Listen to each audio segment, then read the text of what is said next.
그냥 재미로 무심코 지나간 사건을 되돌아보는 시간, 와빌의 그지무지 와빌입니다. 많은 분들이 미스테리, 공포 소재를 요청해주시고 저도 오랜만에 해보고 싶어서 준비는 하고 있는데 이게 마음대로 후다닥 완성이 안 되더라고요.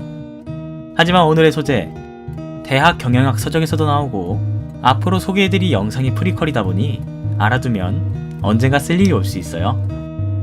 그럼 9월 둘째 주 그지무지, 자, 이어폰 꽂고 재밌게 들으세요. 세계 비디오 게임 시장을 좌지우지한 아타리를 알기 위해서는 빨간 배관공 아저씨가 버섯 먹으며 공주 구하러 가고 노란 전기지가 세상 사람들을 심쿵하게 한 게임 회사 닌텐도가 등장하기 전으로 가야 합니다. 비디오 게임의 아버지로 평가받는 놀란 부시넬은 최초의 상업용 아케이드 게임인 컴퓨터 스페이스를 개발했습니다. 하지만 컴퓨터 스페이스는 사람들의 호기심을 끄는 것은 성공했지만 너무 어려운 난이도로 인해 인기몰이에 실패하고 맙니다. 그 결과 놀란 부시넬은 세상은 좀 더 쉽고 대중적인 게임이 필요하다 라는 생각을 하게 되었고 안정적인 직장을 그만두면서 게임 회사 아타리를 세우겠다고 마음먹습니다. 그 소식을 들은 놀란 부시넬의 직장 동료들은 그를 너도나도 말렸죠. 놀란 부시넬은 주변의 만류와 걱정에도 불구하고 자신의 능력과 신념만을 믿고 세계 최초의 비디오 게임 회사 아타리를 설립하게 됩니다. 그리고 이 걱정 속에 탄생한 회사는 말도 안 되는 성공을 거두게 됩니다. 참고로 애플 창립자 스티브 잡스도 이 회사 출신이에요.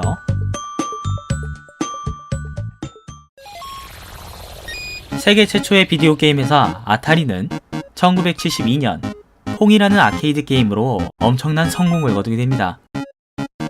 그들의 성공이 어느 정도였냐면 퐁을 할 수 있는 오락기는 시범적으로 미국의 몇몇 도시에만 설치했는데 이 게임을 하기 위해 사람들이 너도나도 몰려들었고 결국 어떤 오락기는 설치된 지 이틀 만에 고장이 났다고 합니다. 고장 원인은 넘쳐나는 동전 때문이었죠. 이런 성공을 거둔 아타리는 더 나은 게임, 더 편한 게임을 위해 가정용 게임기를 보급하려고 했고 1973년 아타리의 연구팀은 스텔라라는 비밀 프로젝트를 실시합니다.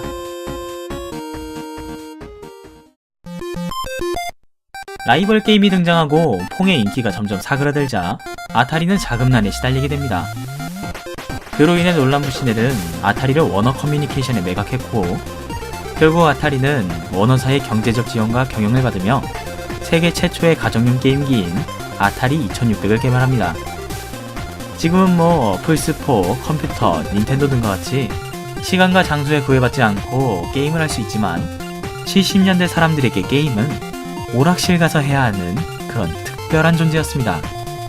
그런데 아타리 2600만 있으면 집에서도 게임을 할 수가 있고 할 때마다 동전을 넣지 않아도 됐죠. 이건 혁신이었습니다.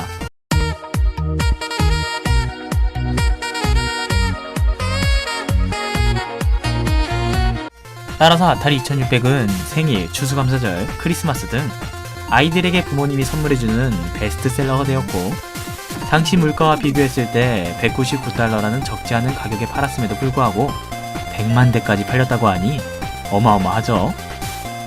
아타리의 무시무시함은 여기서 시작됩니다. 아타리는 자신들의 성공을 더 폭발시키기 위해 스페이스 인베이더와 같이 가장 인기가 많았던 아케이드 게임들을 아타리 2600에서 할 수 있도록 카트리지로 출시합니다. 들리는 소문에 의하면 카트리지가 부족해 게임을 할 수 없을 정도로 인기가 많았다고 하네요.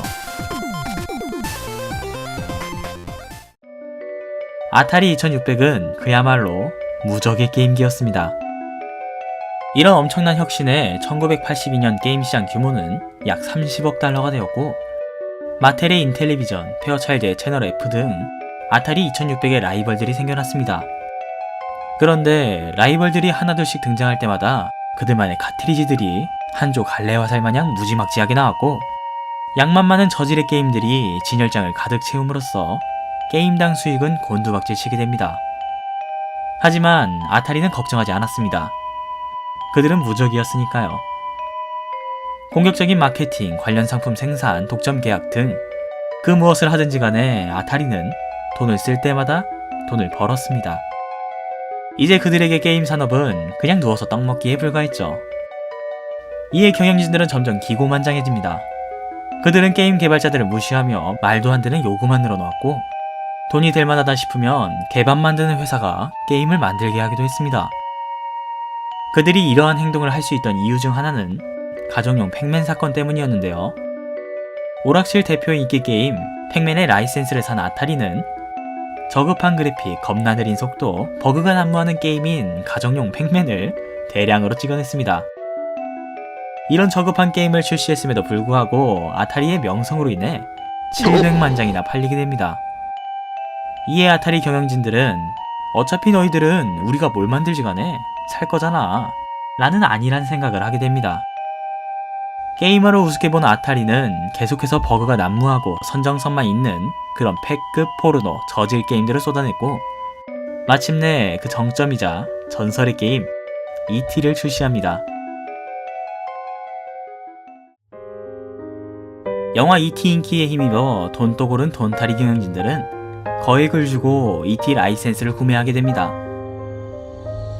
아타리가 크리스마스 특집으로 출시할 ET, 이 게임은 정말 쓰레기였습니다.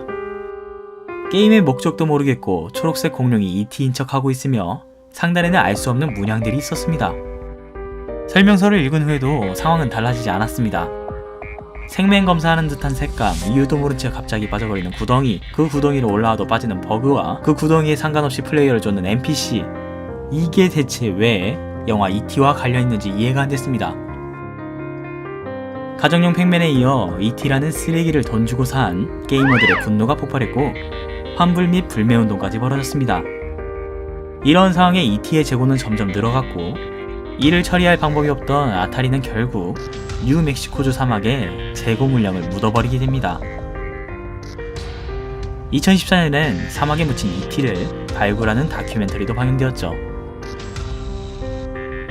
하지만 게이머들의 분노를 대수롭지 않게 넘긴 아타리는 ET에서 본 손해를 메꾸기 위해 더욱 물량 공세 전략을 펼쳤고, 정신나간 아타리의 이런 행동에 매번 속은 게이머들은 아타리 게임은 거들떠보지 않게 되었죠. 이 사건으로 인해 절대 무너지지 않을 것 같았던 아타리는 결국 무너져 내렸고, 30억 달러의 게임 시장 규모는 1년 만에 1억 달러로 축소되었습니다. 이것이 바로 게임이 죽은 날 아타리 쇼크입니다. 아타리는 무선형 컨트롤러, 조이스틱 버튼 일체형 컨트롤러, 패드 등 오늘날엔 당연하게 생각하는 것들을 상상만 가능했던 시대 때 개발하려고 한 그런 도전적인 기업이었지만, 방만한 운영과 게임 회사로서의 초심을 잃고 점점 쇠퇴해갔습니다. 아타리 쇼크 이후 사람들 사이에서 게임 산업은 일종의 혜성처럼 빛났던 부식 산업으로 취급받았죠. 하지만 아타리의 몰락을 연구하며 거의 죽어가던 게임 산업에 등장한 한 회사가 있으니 그것이 바로 여러분들도 잘 알고 있는 닌텐도입니다.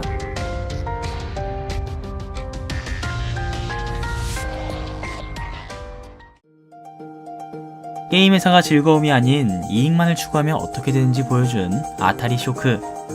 우리가 30년 전 아타리 쇼크를 보며 혀를 차는 것처럼 30년 후 사람들은 지금 이 시대를 보며 혀를 찰 수도 있습니다. 게이머들은 아무렇게나 소비하는 바보가 아닙니다.